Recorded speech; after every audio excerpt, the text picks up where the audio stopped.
You're welcome back. Now, Governor Siminalayi Fubara is calling for better cooperation among leaders and groups in the South-South to improve peace and security. He spoke at the South-South Zonal Public Hearing on National Security in Port Harcourt and was represented by Secretary to the State Government, Dr. Benibo Anabraba. The governor says security is everybody's business and notes that the state has been supporting security agencies with vehicles, boats, aircraft, accommodation, and welfare. He's also urging stakeholders to focus on community-led approaches, especially because of the region's coastal terrain and strategic location along the Gulf of Guinea. Senate Minority Leader Abba Moro says the Senate will use findings from the summit to guide policy changes, new laws, and budget decisions.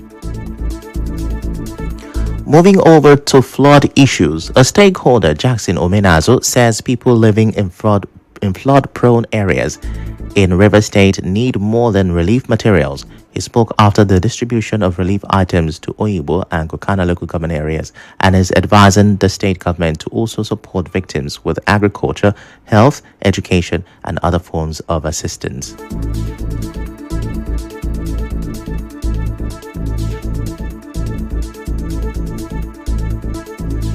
The state and federal government must urgently expand their intervention beyond the routine distribution of edible relief materials. The humanitarian need in that area are far deeper. Medical assistance is critical. Many families are now exposed to waterborne diseases. Agriculture have been crippled. Deploy tractors to support late famine. Without this, families who depend on agriculture for survival will sink deeper into poverty. Education must not be an afterthought. The government should supply books, learning materials, and deploy additional teachers to help these children catch up with their peers across the state.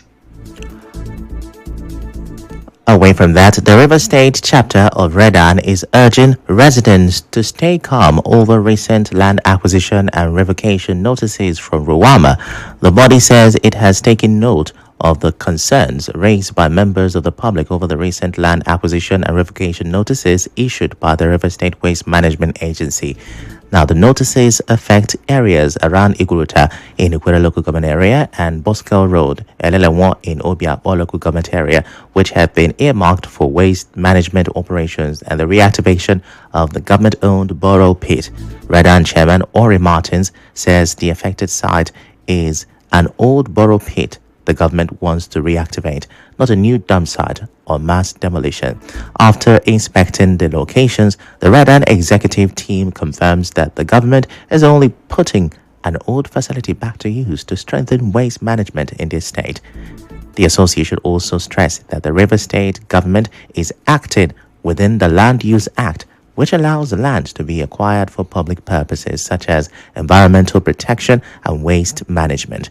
It says the process being followed is a standard administrative procedure, not an abrupt takeover. Let's now take a trip to Eche. As the electrification of Eche land continues to gather momentum, the chairman of the council, Chima Boniface Njoko, will flag off the reconnection of Mba clan to the national grid. Njoko, in a statement, called on all sons and daughters of Mba clan, the Obako Eche ethnic nationality, and Eche people to the official flag-off ceremony on Saturday at the Umaturu Playground by 11 a.m. The statement said the chairman of the event is Eche APC leader Ephraim Muzi, Eche APC chairman Precious Amadi, and Eche PDP chairman Onwoka Reginald Chidi. Other special guests are members of the River State House of Assembly, Ignatius Onwoka and Chimezi Nwankwo. The special guest of honor is the senator representing Rivers East, Orwell Onyeso. The royal father of the day is His Eminence Eze EMB Oporum Ochie of Eche land, while the chief host, President General Obako Eche ethnic nationality, Dr. Silas Ayamu.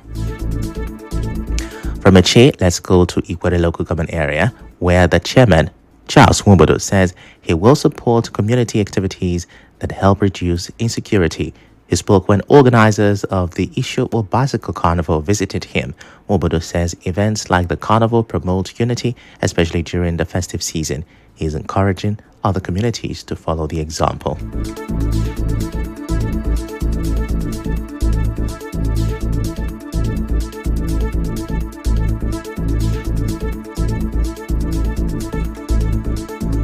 The idea of carnivals. It's a good thing. It's also a way to put entertainment during festive period, and that's engage the community as a whole. And when that is happening, you have helped in your own areas, especially the youth, to reducing insecurity. And so when I see people who are struggling to make it happen, I think it should be within my responsibility to also support them. Today I'm now a local government chairman, so I think that I hold that responsibility to also support you. In other news, the influence of former Nigerian President Goodluck Jonathan on the country's democratic journey is in focus as he marks his 68th birthday. In a message, business leader and traditional ruler Alabo Dumolulu Briggs describes Dr. Jonathan as a statesman whose calm leadership and commitment to peace continue to guide Nigeria's political culture. The Ineke Iro Ari, the sixth of Calabari and paramount head of Oruari Briggs War Canoe Compound of Abonema, says the former president's belief that no ambition is worth the blood of any Nigerian remains a benchmark for leadership across Africa. Little Briggs also reflects on his personal interactions with Dr. Jonathan, saying the former president's humility, tolerance, and dedication to service still inspire many, including himself. He prays for continued wisdom, health, and strength for Dr. Jonathan as he celebrates the milestone. We go. And now we'll bring you news from around the world.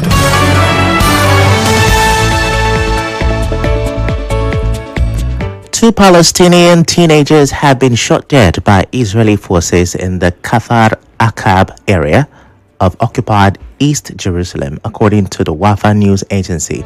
In southern Gaza, a displaced person was also killed outside the so-called Yellow Line near Khan Yunis, a Nasser hospital source told Al Jazeera. Now, this comes a day after Gaza's government media office reported that Israeli troops and tanks pushed about 300 meters beyond the Yellow Line in eastern Gaza City. Israel's war on Gaza has now killed at least 69,546 people and injured more than 170,000, while 1,139 people were killed in Israel during the October 7, 2023 Hamas-led attacks, and around 200 others were taken captive.